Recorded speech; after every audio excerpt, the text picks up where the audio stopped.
que yo empiezo a darme cuenta que había un nicho, había un área que estaba prácticamente virgen, que era realmente la esencia y el alma de Venezuela, que era estos sitios únicos y remotos que eran bellísimos, que representaban lo que la gente, o sea, un Canaima, el Salto Ángel, todo esto era el conocido en el mundo entero, todo el mundo lo quería conocer, o Los Roques, o Mérida, o Los Llanos, o Paria, sitios espectaculares que tenía Venezuela, pero que tenía una serie de comunidades alrededor que estaban inmensamente subdesarrolladas, en condiciones que no eran justas. O sea, ¿cómo es posible que tú tenías estos destinos bellísimos, pero que las comunidades, los habitantes locales, Estaban estaban en una empobrecidos. situación de pobreza extrema que no tenía sentido?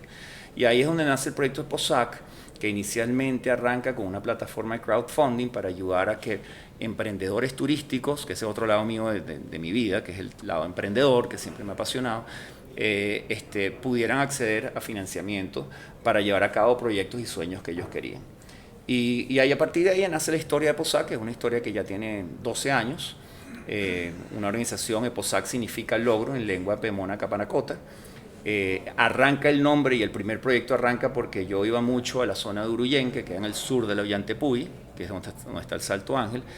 Y un día uno de los pemones camaracotos que manejaba el campamento me dice: oye, Esteban, ¿ustedes no podrían ayudarme a financiar para hacer una churuata matrimonial que queremos hacer?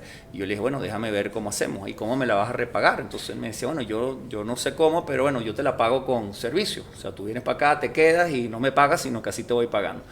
Entonces, bueno, junté a un grupo de amigos, hicimos lo que se llama una vaca, como en Venezuela, y le financiamos la construcción de la churuata matrimonial. Y entonces ahí dijo: oye, ¿qué pasa si esto lo hacemos a escala?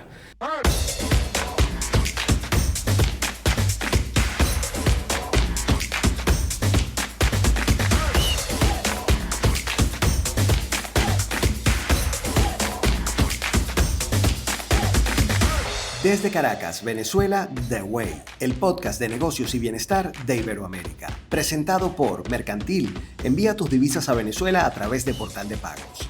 Ven Emergencias, siempre presentes. Avior Airlines, llevamos tus sueños a nuevos destinos.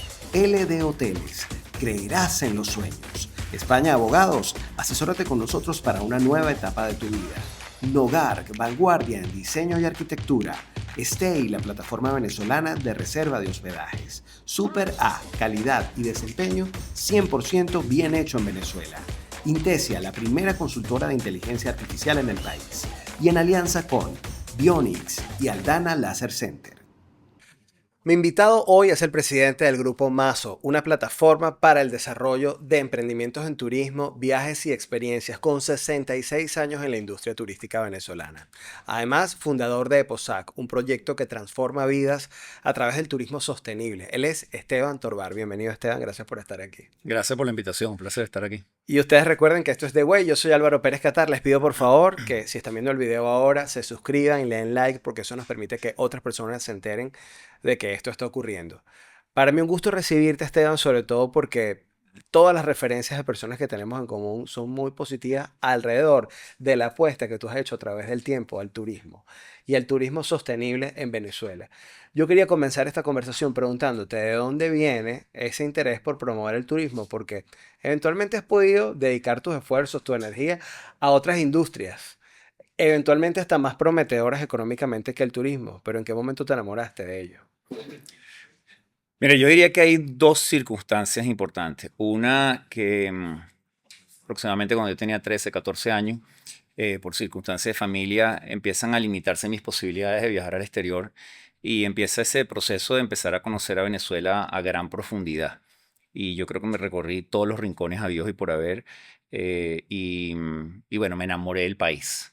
Y tú no te puedes enamorar de Venezuela si no te enamoras de sus paisajes, si no te enamoras del turismo en general. Eso era una frase de René Tolina que decía que que para querer a tu país tienes que conocerlo más, no hay otra manera de quererlo.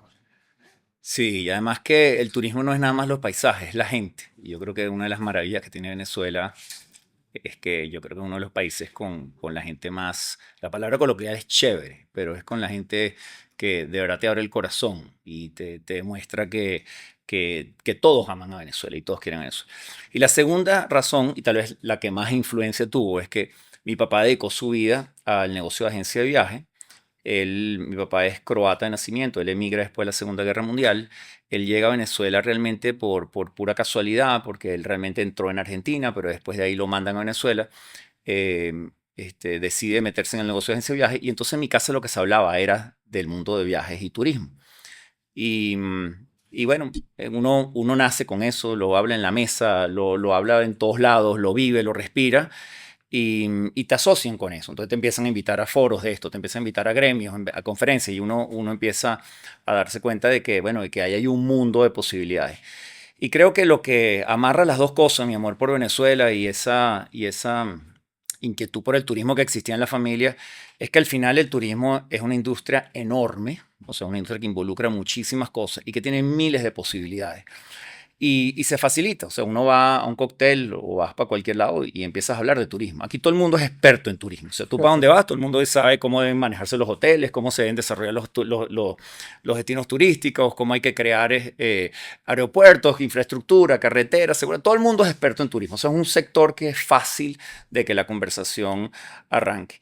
Y cuando menos te das cuenta, estás tan, pero tan metido que es hasta difícil salirse. Yo me recuerdo que había una época en la cual decían que no todo el mundo se mete en ese negocio. De hecho, mucho menos el negocio de agencia de viajes no era un negocio que atraía gente. Pero cuando por alguna razón la gente que se mete, después más nunca se puede salir. O sea, queda enganchada y queda enamorada porque yo creo que no hay deseo más fuerte a nivel del ser humano históricamente que ha sido el poder trasladarse de un sitio a otro y el poder conocer, el poder aprender. O sea, el turismo es una forma de que tú aprendes de culturas, aprendes de gente, aprendes Una forma de a abrir la crecer. mente, además. Correcto. Ahora, ¿tú no sientes que ya han pasado como demasiados años en la historia de Venezuela en la que se habla de Venezuela como un destino turístico con gran potencial, pero hemos tardado un poco? Esto es una pregunta, digamos, una curiosidad muy personal de tu visión al respecto. Hemos tardado un poco en que pase de tener potencial a ser una potencia, digamos, desde el punto de vista turístico. Sí, bueno, yo me acuerdo cuando yo era chamo, los afiches decían Venezuela, el secreto mejor guardado. Entonces, yo creo que lo primero que uno tiene que hacer es quitarse la máscara y decir, o sea, tú no puedes guardarte, o sea, tú no puedes ser un secreto, tú tienes que Claro. hacerte conocer.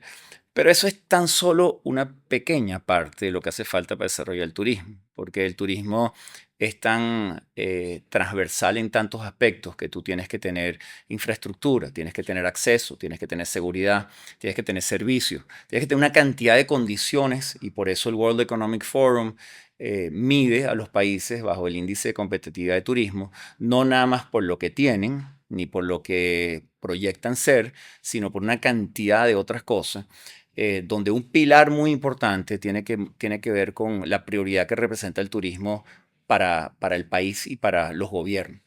Y el turismo siempre fue un sector que en Venezuela se hablaba del potencial, pero no era una prioridad. O sea, Mm. nosotros estamos en un país País petrolero, petrolero, claro. un país cuya gran riqueza venía por el petróleo. Tú te pones a ver históricamente, muchos de los países que tuvieron desarrollo turístico era por necesidad, porque no tenían otra cosa. Y aquí en Venezuela, creo que uno de los primeros precursores que quiso poner a Venezuela en el mapa fue Diego Arria. Yo me acuerdo que eso fue por ahí en el año 77, 78. Yo era un chamo y me acuerdo que mi papá hablaba muy bien de lo que él quería hacer. Y es la primera vez, con los esfuerzos que se hicieron en esa época, que Venezuela llega a tener más de 700.000 visitantes internacionales. Eso después, bueno, eso se cayó y ha tardado muchísimos años en volver a tener eso. Y Venezuela, yo creo que es un gigante turístico dormido, porque si aquí se le da la prioridad y el país se encamina en una dirección que permite que la gente tenga confianza para invertir y se desarrollan todos los procesos de infraestructura que hacen falta, este país no hay quien lo pare, pues. O sea, este país no hay quien lo pare, sobre todo la isla de Margarita. La isla de Margarita no tiene nada que envidiarle a República Dominicana, que es una isla que recibe 10 millones de turistas. Hace unos 6, 8 años estaba en 4 millones de turistas y hace unos 10 o 15 o 20 años estaba en 2. Yo creo que con una visión aquí a 25 años, Venezuela y sobre todo la isla de Margarita puede ser una isla con mucho más potencial que República Dominicana. No tengo nada en contra de los dominicanos, pero sí lo digo con responsabilidad. Es una isla espectacular, no está en el paso de los huracanes, tiene una infraestructura de base increíble a nivel de carreteras, a nivel de aeropuertos, Centros un clima comerciales, envidiable, tiene todo lo que hace montaña falta. incluso, que mucha gente no lo conoce. Bueno, Deportes, tiene condiciones perfectas. microclimas, tiene anclas. O Sí, sea, en el turismo tú para desarrollar el turismo necesitas anclas. Y ojo, aquí cuando estamos hablando del turismo a veces pensamos que el turismo nada más es el de disfrute. El turismo tiene que ver con el movimiento de un viajero por cualquier razón. Y Margarita no solamente es el disfrute, o sea, como centro de convenciones tiene un potencial inmenso que tiene que ver con el área corporativa. Em, yo creo que Margarita en sí, en cuestión de pocos años, puede fácilmente ser un sitio que debería estar recibiendo 2, 3 millones de turistas al año, con un rescate de la infraestructura existente, de la hotelería existente, con los incentivos adecuados, con una política que permita el acceso. Tú no puedes desarrollar un destino turístico si tú no tienes acceso. Tú necesitas claro. desarrollar el acceso aéreo, el acceso terrestre, el acceso marítimo.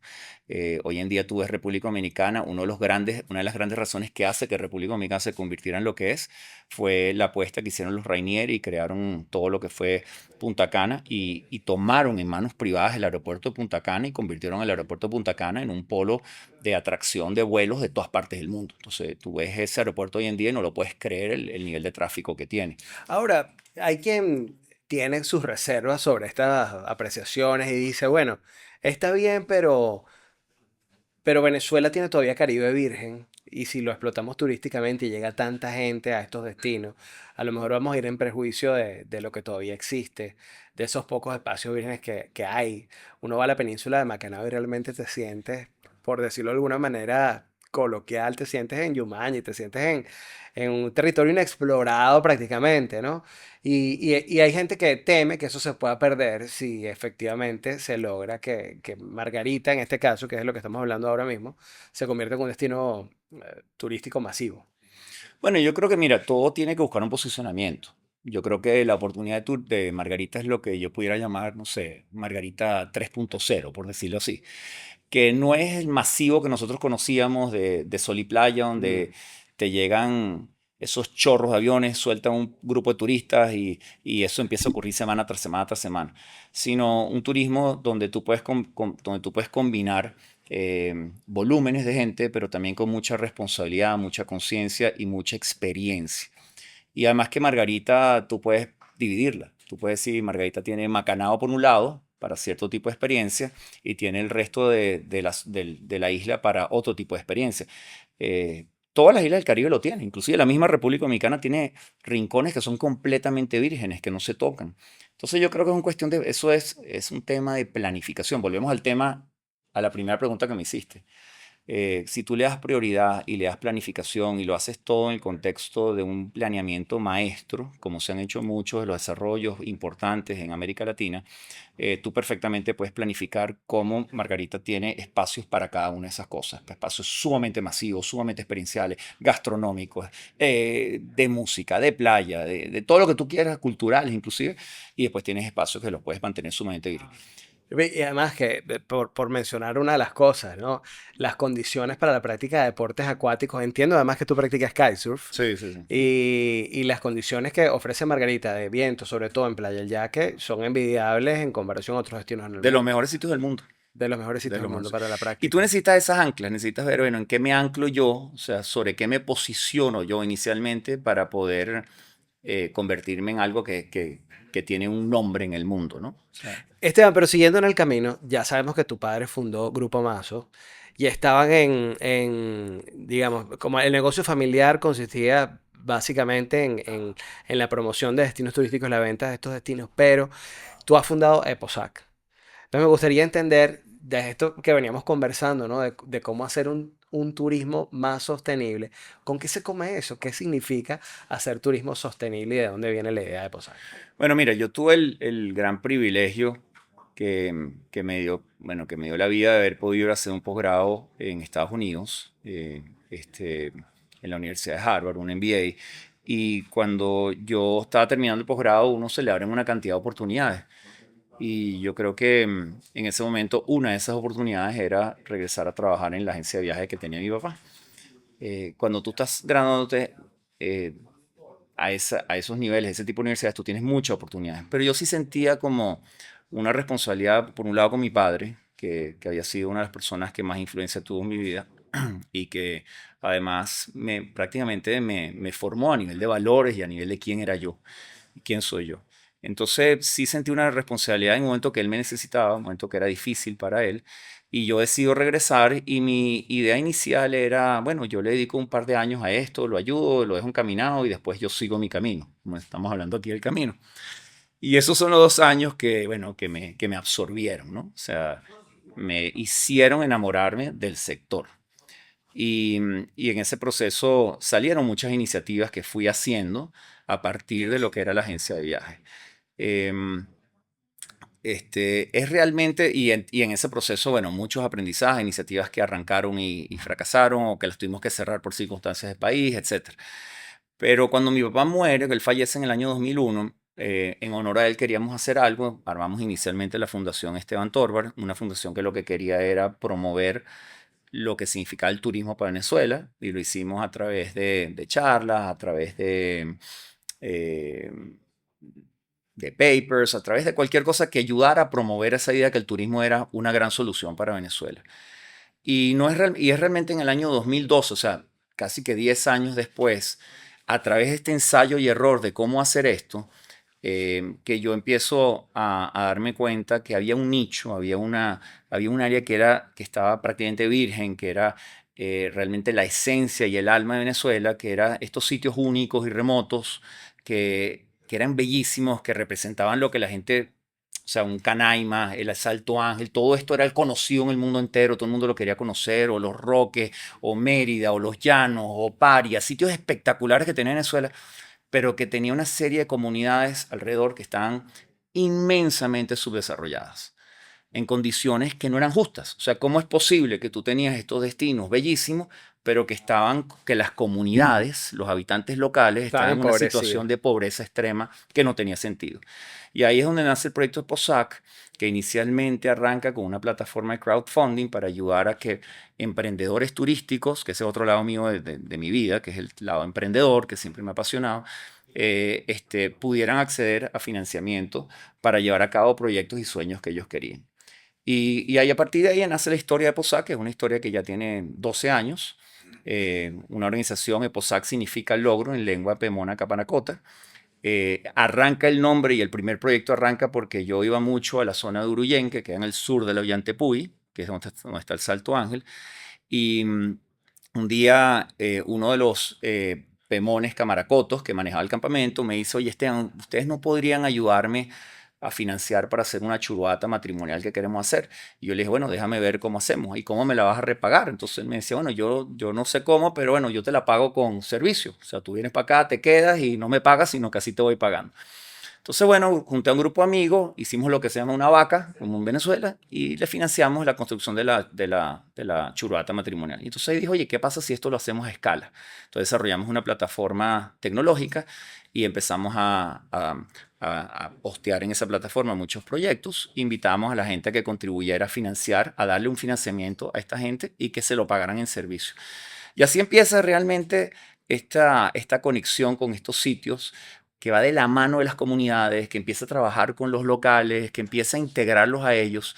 Y más adelante, si hacemos un poquito más recorrido en el tiempo, ya después, cuando empieza la época, el proceso de hiperinflación y las cosas se empiezan a complicar porque tú posteado un proyecto y cuando ya le ibas al dinero ya no valía para nada, eh, empezamos a hacer viajes experienciales para llevar a turistas a ver el impacto que los proyectos que ellos estaban haciendo tenían en esas comunidades. Y eso es lo que estamos haciendo hoy, lo hemos mantenido. Nosotros tenemos algo que se llama, nuestra filosofía en EPOSAC es proyectos experienciales, proyectos de desarrollo turístico y experiencias de viaje que conectan a los viajeros con el impacto que esos proyectos tienen en las comunidades. En la Venezuela de hoy y con todo ese compromiso que además tú has demostrado a través del tiempo, no solo por la empresa familiar, sino por este proyecto de POSAC, ¿cómo sientes tú que podemos evaluar la situación actual de los pequeños prestadores de servicios turísticos en el país? Quizás sea un mejor momento para las grandes cadenas hoteleras. En el caso de la isla de Margarita, por ejemplo, todo el movimiento que está habiendo a nivel internacional, los polacos, los rusos, estos aviones que están llegando. Pero ¿qué pasa con las pequeñas posadas o con estos proyectos un poco más incipientes? Mira, a nivel mundial, más de 80% de todos los prestadores de servicios en el mundo son pequeñas empresas. Es un sector muy atomizado. Y bueno, y Venezuela no es la excepción. Y yo creo que todos esos pequeños prestadores en Venezuela son héroes. O sea, son gente que que ha sido resiliente, que ama su país, que quiere hacer algo que haga una diferencia.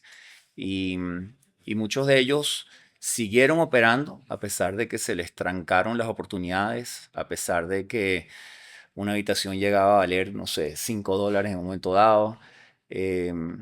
Y hoy en día, con una economía y con una economía de mercado donde ya los precios tienden a ser más atractivos y la gente se vuelve a entusiasmar, tú ves como ha habido una ola de gente que ha vuelto a reabrir posadas, a hacer posadas, a reactivarse con pequeños hoteles, a recuperar propiedades. O sea, tú ves que hay un movimiento de gente que cuando ya ven que existen las condiciones, se lanzan a hacerlo contra viento y marea.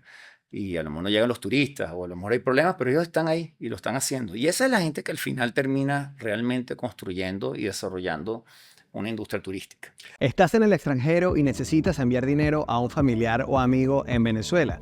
Con el servicio Envío de Divisas de Mercantil puedes hacerlo utilizando tu tarjeta de débito o crédito de otro país y lo reciben de inmediato en su cuenta mercantil en bolívares al cambio del día BCB. Ingresa y hazlo ya a través de portaldepagosmercantil.com y no te preocupes si no eres cliente del banco, porque para enviar no es necesario serlo. Y la tasa por comisión es muy competitiva. Busca más información en su Instagram, @mercantilbancouniversal.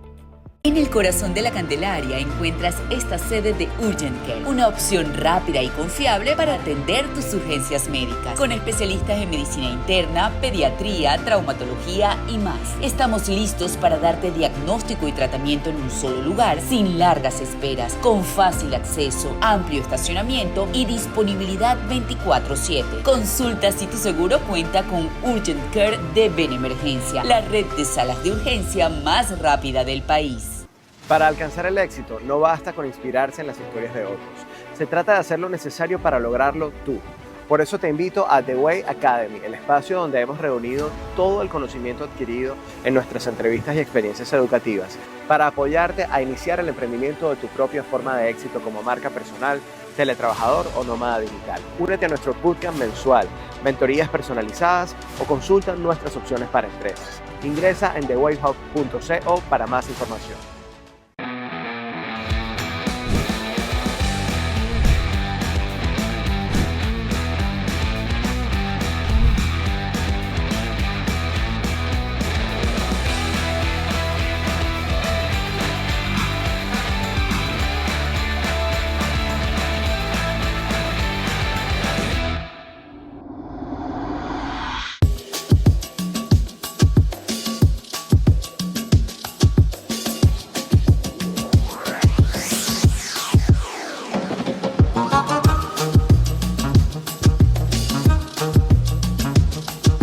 En cualquiera de nuestras opciones hoteleras, entenderás cómo es posible que los sueños se hagan realidad.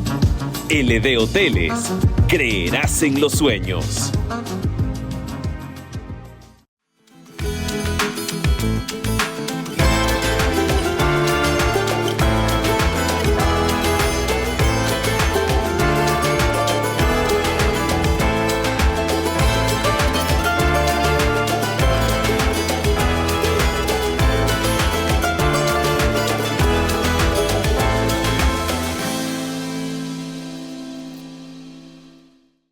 Somos la primera plataforma venezolana para reserva de hospedajes ajustada al mercado nacional. Ábrele la puerta a los ingresos con estancias cortas y rentabiliza tu propiedad. Contáctanos. ¿Cuál es el momento ideal para pintar tu hogar, local u oficina?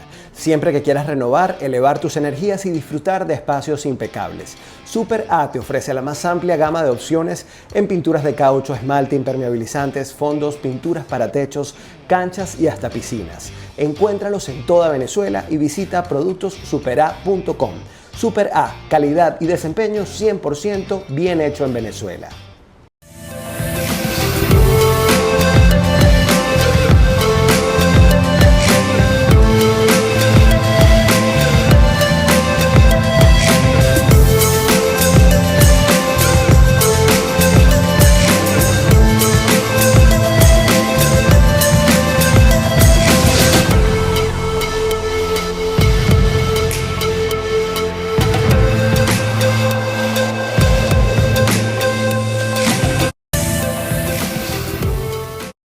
¿Hacia dónde crees tú que va la industria del turismo actualmente? Ya no hablemos solamente de Venezuela, sino del mundo. ¿Por qué te lo pregunto? Porque así como en Venezuela estamos como en una movida de querer que efectivamente el turismo se convierta en una fuente de ingresos importante para el país y que deje de ser, como ya lo decía hace rato, un país con potencial para ser una potencia turística realmente y que sea de manera sostenible además. También es verdad que en el mundo hay países como España, donde ya hay un movimiento antituristas, porque hay tantos que los locales empiezan de alguna manera a sentir una afectación por la presencia de tanto turismo. ¿Hacia dónde crees tú que vamos? Mira, yo creo que hay un antes y un después de COVID. Y yo creo que en la era post-COVID uno ve unas tendencias importantes. La gente se ha sensibilizado mucho más por el planeta.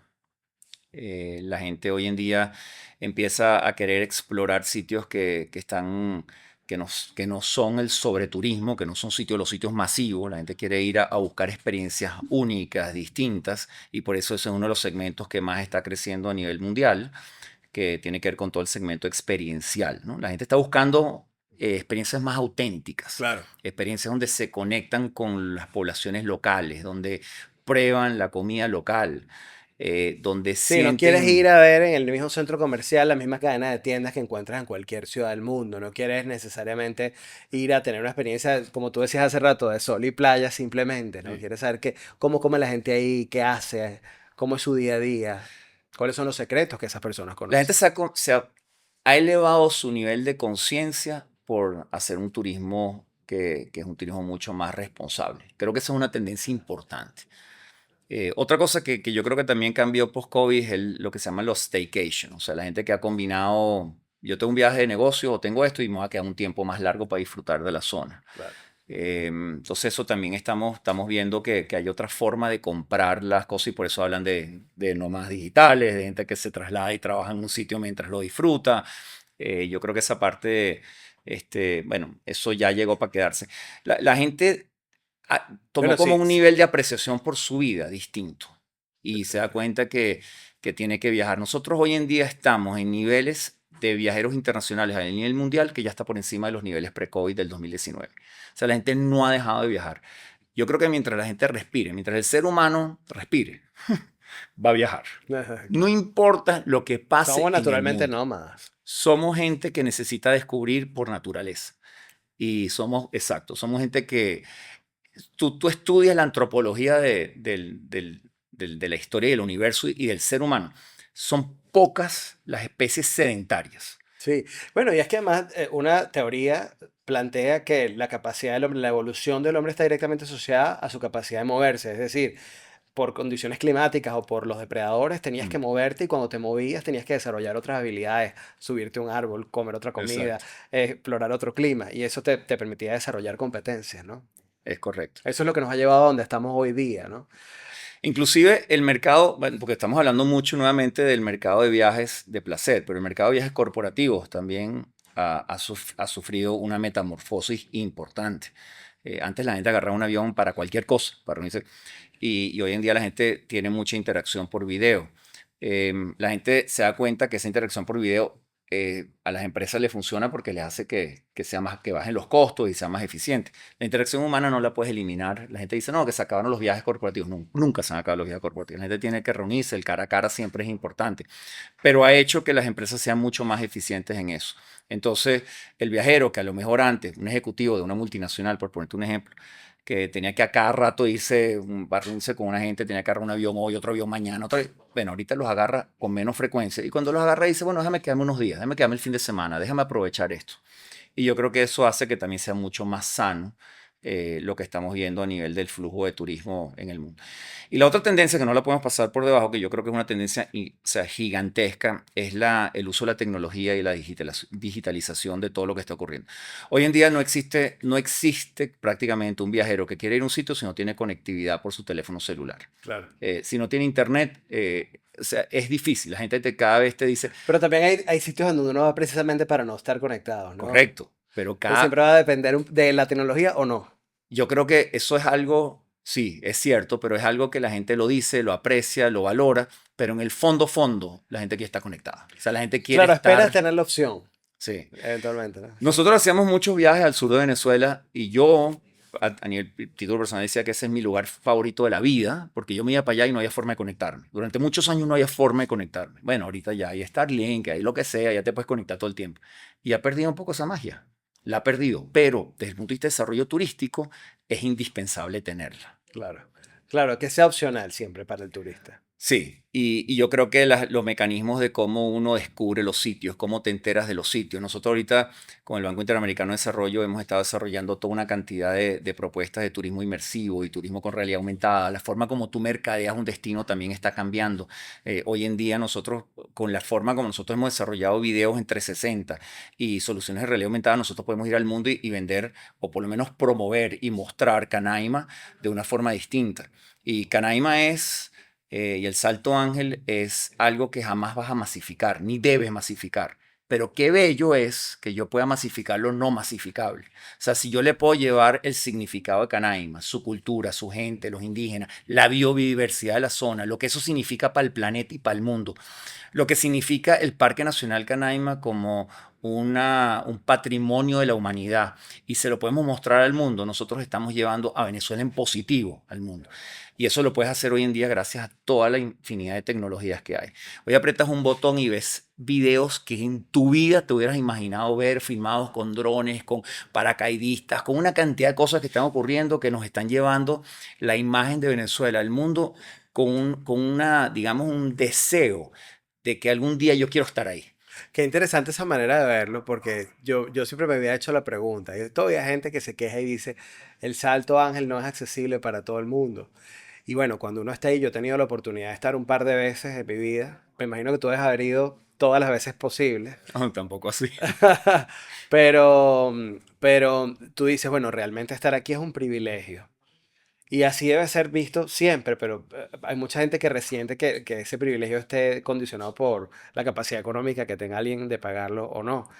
Sí. ¿Cómo no se masifica? Es la gran pregunta, ¿no? Bueno, el tema es así con muchos sitios en el mundo, pues. O sea, Sí, hay sitios que no, que simplemente económicamente son inviables, pues. O sea, a sí, mí me encantaría hacer una expedición al Polo Norte, pero claro, ponte a ver cuánto cuesta eso. O sea, eso no hay claro. forma. Pero no por eso yo no quiero dejar de conocerlo. O O sea, de saber cómo es, exacto. claro. Entonces yo creo que las tecnologías nos están acercando a los sitios. Jamás van a reemplazar lo mismo que es estar en el sitio como tal, pero nos vamos a acercar muchísimo. Claro. Mira, la tecnología primero, y si vemos un poco la evolución de los teléfonos, tú lo primero que hiciste fue poder hablar con alguien. Y wow, oye, qué increíble que yo puedo ahorita, a través de la distancia, comunicarme con una persona a través de un teléfono. Bueno, con lo pasar de los años, de repente ahorita nos podemos ver. Ahora yo con videollamada, yo te puedo ver, estás allá a 3.000 kilómetros y nosotros nos hablamos como lo veíamos en las comiquitas, los supersónicos hace 1.000 años. Bueno, ahorita no, eso es normal. Mis hijos, para ellos es absolutamente normal. Bueno, el paso que viene después es que yo voy a poder sentir y tocar. Claro, vas a percibir incluso la condición climática del lugar, Hacia etc. allá vamos. Y Claro, eso viene. O sea, el escuchar, que es un sentido, el ver, que es otro sentido, y el sentir, en ese orden de prioridades, eso se va a lograr. Entonces, cuando yo pienso en Venezuela y el turismo en Venezuela, yo digo, sí, Margarita se puede masificar, el resto de Venezuela no se puede masificar. Es frágil, es más de un turismo sostenible, es más un pero poder llevarle la belleza de Venezuela al mundo lo vamos a poder hacer con el uso de tecnología cada vez más y más y en mejores formas. Y eso logrará que mucha gente se conecte. Hoy en día tenemos una diáspora de 8 millones de venezolanos, que qué bello sería si esos venezolanos se mantienen conectados a través de lo que ellos aman, que es su tierra y su gente. Y eso hay que mantenerlo vivo, pues. hablando de eso, Esteban, me surge una pregunta ahora escuchándote. Teniendo una empresa de 66 años en el mercado, 70, este año cumplimos 70, 70, ya, imagínate. en un par de meses. Eh, ¿Por qué tú no te fuiste? ¿Por qué tú te quedaste apostando al turismo en Venezuela en medio de un contexto tan difícil como el que hemos vivido en todos estos años? ¿Por qué, además, una persona de origen croata, su familia, con un negocio de tanto tiempo que también tiene que ver con, han podido abrir más puertas y caminos en un mercado internacional? ¿Por qué apostar y permanecer en Venezuela? Mira, si tú tienes una pareja que tú amas profundamente, no importa que tengas una pelea, que tengas un problema, que se distancie un tiempo, que te desilusione. Si tú estás profundamente enamorado, tú nunca la vas a dejar. Y yo creo que mi amor por Venezuela, mi compromiso por Venezuela es muy difícil. Mira, a mí me cuesta inclusive hasta hacer cosas si Venezuela no está en el eje del punto. Ahora, ¿cómo desarrollas tú un amor por un país? No es porque lo desarrolles en función de lo que se ve, es en función de lo que se siente. O a lo que te digan también, no Correcto. necesariamente. Sí. Y a mí yo creo que el proyecto de POSAC a mí me hizo crecer como persona como pocas experiencias en mi vida. El estar en contacto con gente de todos los niveles y en todos los rincones me han dado las mayores lecciones de vida. O sea, cuando yo veo gente que no tuvo ni remotamente ese privilegio o esa oportunidad que a lo mejor tuve yo de poder haberme formado, educado, etcétera, y los ves echándole pichón, y los ves sonriendo, y los ves con una actitud positiva, y te hacen reír cada vez que estás con ellos, tú te enamoras de eso, o sea, tú te enamoras de esa actitud, tú aprendes tanto de ellos, y te cuesta mucho pensar que en otro lado puede haberlo. Nosotros los venezolanos, no importa dónde estemos, nos reconocemos. Ay, mira, ahí está este venezolano pegando 4 gritos, o ahí está ese por allá, o sea, el venezolano tiene también una magia y una forma de ser única, y eso hace que se una. Yo ahorita tengo otro sombrero, donde yo estoy también promoviendo mucho el tema de emprendimiento, y ahorita tenemos la segunda edición de un evento que hacemos para tratar de darle vida al ecosistema de emprendimiento en Venezuela y promover a todos los emprendedores de Venezuela. Bueno, resulta que hoy en día en el mundo entero nosotros tenemos a emprendedores venezolanos que están dejando muy en alto en Venezuela. Hay emprendedores que ya han creado empresas que son un unicornio, empresas que ya valen más Kavak, de por mil. ejemplo. Kavak fue valorada como en 8.000 millones, o sea, Papa en más de 1.5 mil millones. O sea, tienes muchas de estas empresas que fueron fundadas y creadas por venezolanos, y a lo mejor tú mencionas las 2 o 3 que uno más o menos oye, pero detrás de ahí más de 100 que vienen por el mismo camino. O hay otras que eventualmente pueden no haber sido fundadas por venezolanos, pero son dirigidas por ellos, o venezolanos tienen cargos importantes, de responsabilidades importantes dentro de estas startups, Eso, organizaciones. volviendo a la pregunta tuya, yo creo que hay un talento increíble de venezolanos, y una de las cosas que he visto en todos estos venezolanos que están allá afuera, la gran mayoría, yo diría que más del 80-85% de ellos, todos quieren seguir involucrados con Venezuela. Yo creo que si nosotros analizamos el proceso histórico de diásporas, yo creo que no existió jamás en la historia una diáspora, sobre todo en Latinoamérica, que haya tenido a los que se fueron tan conectados con su país de origen, como es la diáspora venezolana. Sí, además, mucha gente que forma parte de la diáspora no se fue porque quería. Correcto. No sé, no, es como una famosa, vamos a caer en un cliché, pero como la famosa frase que dice separarte estando enamorado. Hay mucha gente que se fue por razones distintas, pero... Pero la pregunta es ¿por qué siguen enamorados? O sea, esa es la pregunta. Entonces, Claro, que tú me mucha gente que preguntas a mí, desconectó, que porque dice que desconectó, pero bueno, en tiempos recientes hemos visto que no, en realidad no es así. yo creo que a veces hay más negativismo fuera de Venezuela que lo que puede haber internamente, y eso puede ser lógico porque tú te tuviste que ir, te tuviste que desprender, o sea, tú tienes un duelo, tú perdiste algo, y eso obviamente deja cicatrices y deja muchísimas emociones. Pero volviendo a la pregunta, ¿por qué yo he tenido, o sea, yo estudiaba afuera, yo he tenido procesos en los que de repente estoy afuera un año, regreso, o sea, pero es imposible desligarme de un país que me dio todo. O sea, yo creo que eso uno tiene que reconocerlo. Es el país que me dio las oportunidades, es el país donde yo tuve la oportunidad de crecer, de estudiar, de formarme, me abrió muchísimas puertas, y uno lo que más quiere es poder retribuir eso de alguna manera significativa e impactante. Entonces yo, mientras pueda, seguiré aportando a Venezuela, seguiré ayudando a Venezuela, seguiré buscando una forma de entusiasmar a gente con Venezuela, bien sean turistas, bien sean inversionistas, bien sea gente en todas partes del mundo. Mi mensaje siempre va a ser en positivo, no importa las circunstancias, no importa la etapa que estemos viviendo, no importa lo que estemos pasando.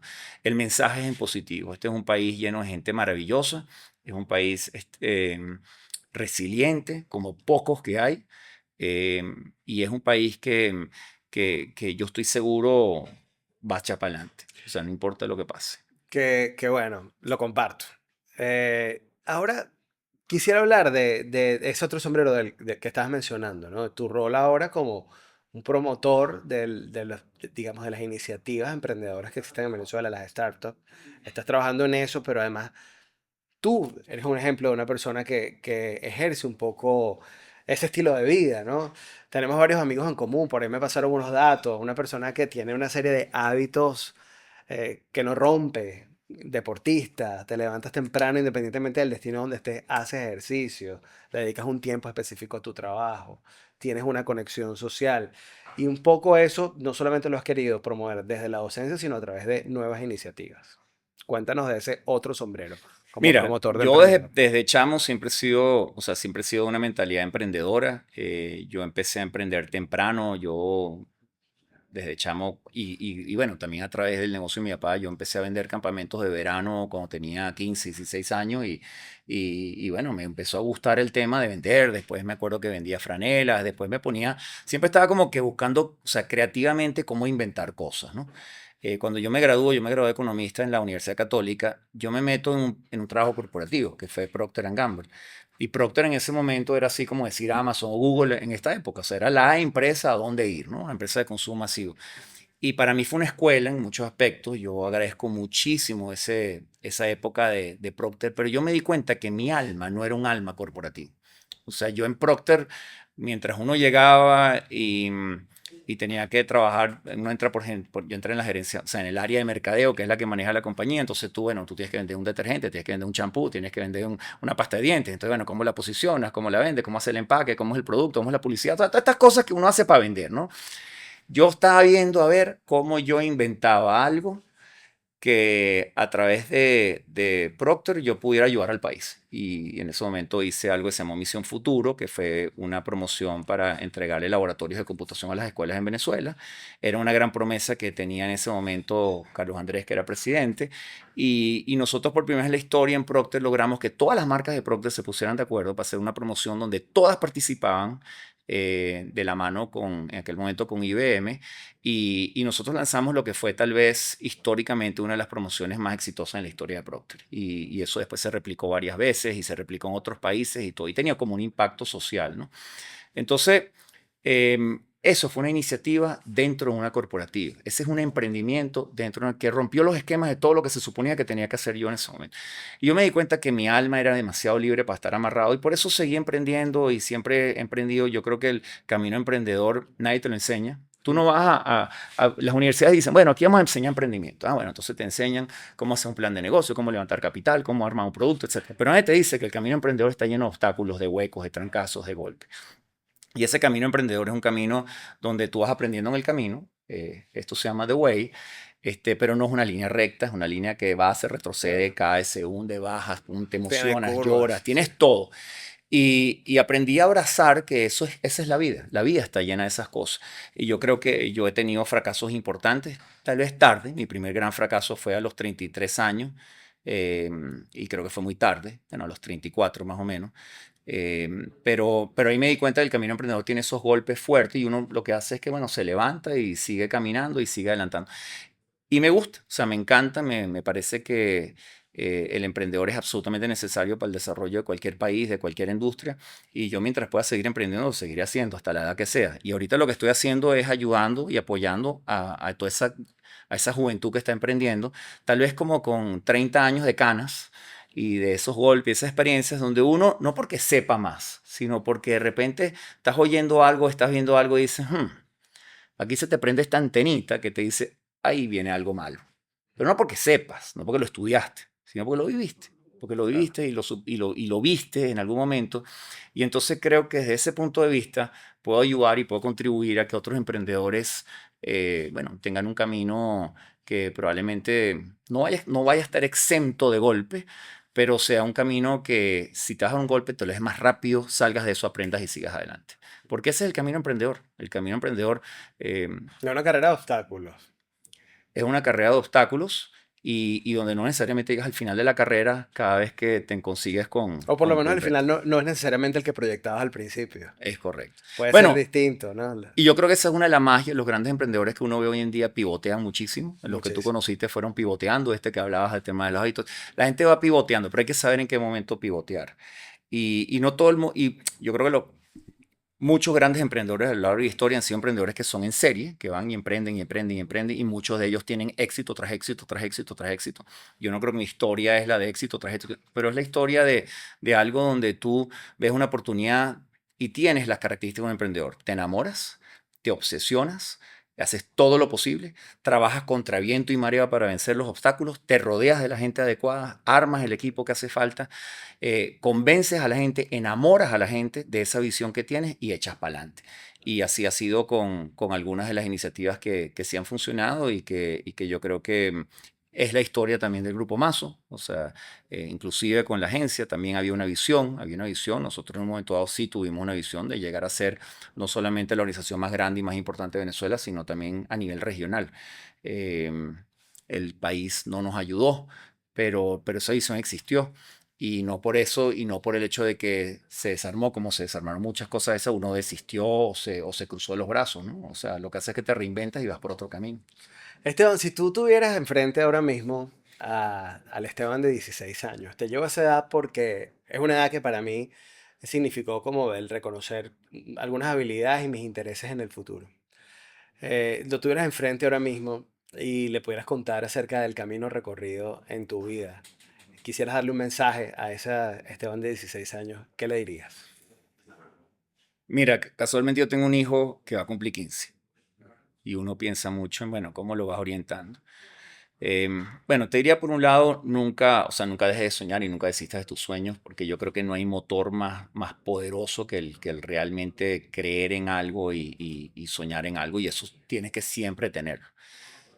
Pero le diría que se considera un mentor. Yo nunca tuve realmente un mentor. Y creo que uno tiene que apoyarse de la gente que ha recorrido esto. O sea, donde estoy yo parado ahorita para ayudar a un muchacho de 20, 30 años, muchos de los muchachos de 20, 30 años lo subestiman. Bueno, ese viejo que carajo me va a estar ayudando, perdón aquí el inglés, pero o que sabe él, o ese ya está, o ese está anticuado, ¿no? Ese no sabe de las nuevas tecnologías. Pueden haber muchos prejuicios y yo creo que para lo que te ayuda un mentor, yo los tuve, pero tal vez muy tarde en mi vida, es para que tú veas lo que tú estás completamente ciego de ver, o lo que tú crees que por lo que tú estás viendo o lo que te están presentando, no hace falta pedir consejo. Entonces, yo diría que esa parte tal vez pudiera ser como uno de los grandes consejos que yo le daría a ese yo de 16 años. Y el otro gran consejo es que yo creo que uno jamás en la vida debe dejar de creer en uno mismo. No importa los golpes que te des. Y los golpes muchas veces te pueden quitar estima, tu autoestima, te pueden achicopalar, te pueden echar para atrás, te pueden hacerte como que dormido. Y yo creo que uno debe siempre creer. Nosotros, tal vez por haber nacido en Venezuela, uno decía, bueno, si yo tengo esta idea, bueno, pero ya hay unos tipos en Estados Unidos, en Europa haciéndolo, oye, ¿cómo voy a competir yo contra esos genios o contra esa gente? Y uno a veces entonces, bueno, uno se vuelve chiquitico, uno cree que no, que uno nunca puede ser como ellos y eso es un grave error. Y yo creo que a lo largo de mi vida muchas veces me sentí pequeño, me sentí que eso nunca lo podía hacer y tengo como un ejemplo muy claro de un momento dado en el cual, eh, bueno, yo pude haber hecho un proyecto que hubiera sido de escala mundial extraordinario, pero no me lo creía yo mismo. Y yo creo que las circunstancias a veces tal vez no te hacen creer en eso. Y yo creo que uno nunca debe dejar de creer. Te agradezco mucho que hayas venido al podcast, Esteban. Un gran placer conversar contigo. No, gracias a ti. Este fue el camino de Esteban Turbar, The Way. The Way Podcast es una plataforma de Qatar Producciones Compañía Anónima. Idea original de Álvaro Pérez Qatar. Realizado por Leo Picó, bajo la producción de Nicole Campos y Mariel Gorrín. Diseño gráfico Ernesto Brito, con el apoyo de Manuel Lamela en los espacios de Minds Cowork. Presentado por Mercantil. Envía tus divisas a Venezuela a través de Portal de Pagos. Ven Emergencias, siempre presentes. Avior Airlines, llevamos tus sueños a nuevos destinos. LD Hoteles, creerás en los sueños. España Abogados, asesórate con nosotros para una nueva etapa de tu vida. Nogarc, vanguardia en diseño y arquitectura. Stay, la plataforma venezolana de reserva de hospedajes. Super A, calidad y desempeño 100% bien hecho en Venezuela. Intesia, la primera consultora de inteligencia artificial en el país. Y en alianza con Bionix y Aldana Laser Center.